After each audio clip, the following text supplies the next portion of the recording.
Thank you very much, Mr. Chairman. Before I begin, I too would like to start by offering my prayers and condolences to those who were killed in last night's horrific crash.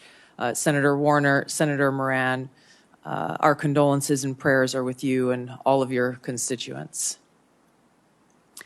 Again, Chairman Cotton, Vice Chairman Warner, and all of the members of the committee, it's an honor to be here before you today. I've appreciated the opportunity to meet with so many of you and address your questions and concerns before today's hearing. I know they've gone, but I'm grateful to Senators Burr and Ernst for their trust and their confidence in taking time to join us here today. To my husband, Abraham, my family, friends, fellow veterans, Medal of Honor recipients, and patriots, thank you for your love and support. I'm honored and grateful to President Trump for his trust and confidence in nominating me to serve our country as the Director of National Intelligence at a time when trust in the intelligence community, unfortunately, is at an all-time low. Chuck Schumer admitted a few years ago, quote, "You take on the intelligence community, they have 6 ways from Sunday at getting back at you." For too long, faulty, inadequate, or weaponized intelligence have led to costly failures and the undermining of our national security and God-given freedoms enshrined in the Constitution. The most obvious example of one of these failures is our invasion of Iraq based upon a total fabrication or complete failure of intelligence. This disastrous decision led to the deaths of tens of thousands of American soldiers, millions of people in the Middle East, mass migration, destabilization, and undermining of the security and stability of our European allies, the rise of ISIS, strengthening of al-Qaeda and other Islamist jihadist groups, and strengthening Iran. Here are just a few other examples. The American people elected Donald Trump as their president not once but twice, and yet the FBI and intelligence agencies were politicized by his opponents to undermine his presidency and falsely portray him as a puppet of Putin. Title I of FISA was used illegally to obtain a warrant to spy on Trump campaign advisor Carter Page, using a Clinton campaign-funded false dossier as their so-called evidence. Biden campaign advisor Tony Blinken was the impetus for the 51 former senior intelligence officials' letter dismissing Hunter Biden's laptop as disinformation specifically to help Biden win the election. Former DNI James Clapper lied to this committee in 2013, denying the existence of programs that facilitated the mass collection of millions of Americans' phone and internet records, yet was never held accountable. Under John Brennan's leadership, the CIA abused its power to spy on Congress, to dodge oversight, lied about doing it until he was caught, and yet has never been held responsible. Under Biden, the FBI abused its power for political reasons to try to surveil Catholics who attend traditional Latin Mass, labeling them as quote-unquote radical traditionalist Catholics. Personally, just 24 hours after I criticized Kamala Harris and her nomination, I was placed on a secret domestic terror watch list called Quiet Skies. Sadly, there are more examples. The bottom line is this must end. President Trump's re-election is a clear mandate from the American people to break this cycle of failure, end the weaponization and politicization of the intelligence community, and begin to restore trust in those who've been charged with the critical task of securing our nation. If confirmed as DNI, I will do my very best to fulfill this mandate and bring leadership to the intelligence community with a laser-like focus on our essential mission, ensuring the safety, security, and freedom of the American people. As the President's principal intelligence advisor, I'll begin by leading by example, checking my own personal views at the door, and committing to delivering intelligence that is collected, analyzed, and reported without bias, prejudice, or political influence.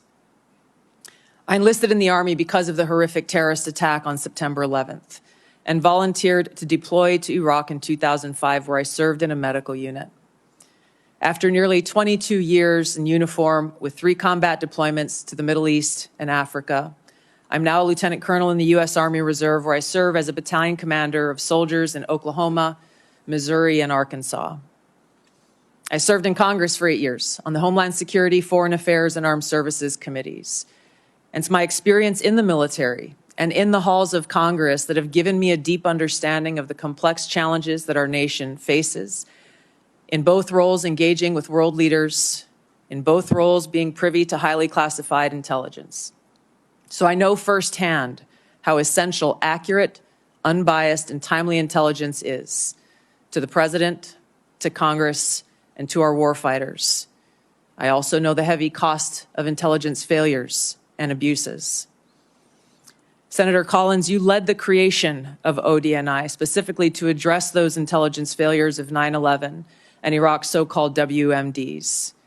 The need for the ODNI under strong leadership still exists today.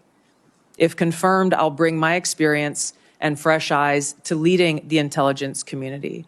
And my day one priorities will be to assess the global threat environment, identify where gaps in our intelligence exist, integrate intelligence elements, increase information sharing, and ensure that unbiased, apolitical, objective collection and analysis to support the President and policymakers' decision-making occur. I'll work to end the politicization of the intelligence community and ensure there is a clear mission focus in the IC on its core mission of this unbiased, apolitical collection and analysis of intelligence to secure our nation. I'll work to rebuild trust through transparency and accountability. This is a national security imperative. And I'll work to assess and address efficiencies, redundancies, and effectiveness across ODNI to ensure focus of personnel and resources is on our core mission of national security. Now, in my meetings that I've had with many of you, you expressed bipartisan frustration about recent intelligence failures as well as the lack of responsiveness to your requests for information. Whether it's the surprise October 7th Hamas terrorist attack, to the sudden takeover of Syria by Islamist extremists, failures to identify the source of COVID, anomalous health incidents, UAPs, drones, and more. If confirmed, I look forward to working with you to address these issues. Ensuring the safety, security, and freedom of the American people is a mandate of leadership that rises above partisan politics. If confirmed, my commitment to the President, to you, and to the American people is this: I will do my very best to find the truth, no matter where it leads, and share that truth with President Trump, his advisors, and you in Congress, providing you with that unbiased, timely, and accurate intelligence as you make the tough decisions that'll impact the safety, security, and freedom of the American people. Now, before I close, I want to warn the American people who are watching at home. You may hear lies and smears in this hearing that'll challenge my loyalty to and my love for our country.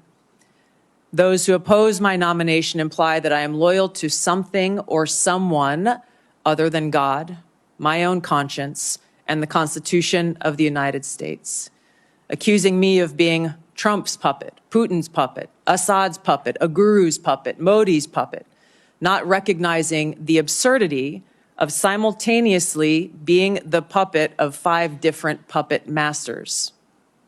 The same tactic was used against President Trump and failed. The American people elected President Trump with a decisive victory and mandate for change. The fact is, what truly unsettles my political opponents is I refuse to be their puppet. I have no love for Assad or Gaddafi or any dictator. I just hate Al-Qaeda. I hate that we have leaders who cozy up to Islamist extremists, minimizing them to so-called rebels. As Jake Sullivan said to Hillary Clinton, quote, Al-Qaeda is on our side in Syria.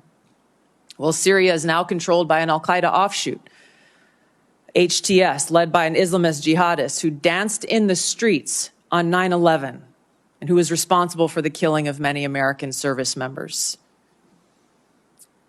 Democrat senators in the past resorted to anti-Christian bigotry against some of President Trump's judicial nominees like Amy Coney Barrett and Brian Boucher. I condemn those actions as a Democrat in Congress at the time, as religious bigotry must be thoroughly condemned by all of us, no matter the religion. Unfortunately, there are some Democrat senators who still don't understand the principle of freedom of religion and Article 6 of the Constitution. Quote, no religious test shall ever be required as a qualification to any office or public trust under the United States. Unfortunately, they're once again using the religious bigotry card, but this time trying to foment religious bigotry against Hindus and Hinduism. If anyone is sincerely interested in knowing more about my own personal spiritual path of Hinduism, I welcome you to go to my account on X, where I'll share more on this topic. If confirmed as Director of National Intelligence, I will continue to live by the oath that I have sworn at least 8 times in my life, both in uniform and as a member of Congress. I will support and defend our God-given freedoms enshrined in the Constitution of the United States against all enemies, foreign and domestic, and I will bear true faith and allegiance to the same. Thank you very much for your time. I look forward to your questions. 听懂